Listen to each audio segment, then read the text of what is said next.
pour déposer un vitrail, il faut surtout prendre son temps.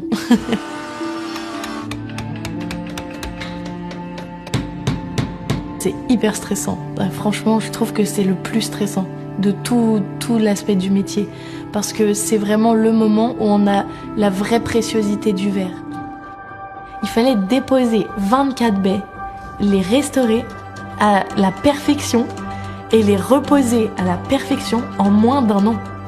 Les vitraux étaient dans un état de conservation pas du tout catastrophique, dans la mesure où les pompiers n'avaient pas arrosé directement les vitraux avec la chaleur, donc il n'y avait pas eu de choc thermique, il n'y a pas eu d'explosion.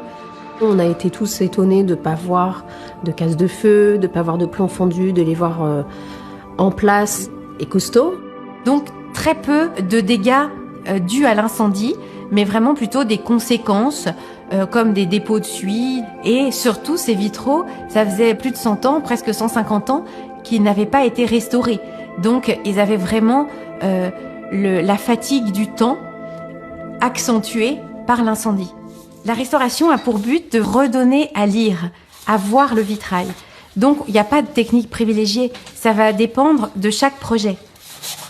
Parfois on est le 4e, la 5e personne à toucher, à restaurer, à intervenir sur ces vitraux. Donc on s'inscrit comme ça dans une lignée et on a envie de comprendre ce qu'a fait le restaurateur juste avant nous. Donc on observe beaucoup pour lier l'intelligence et la main.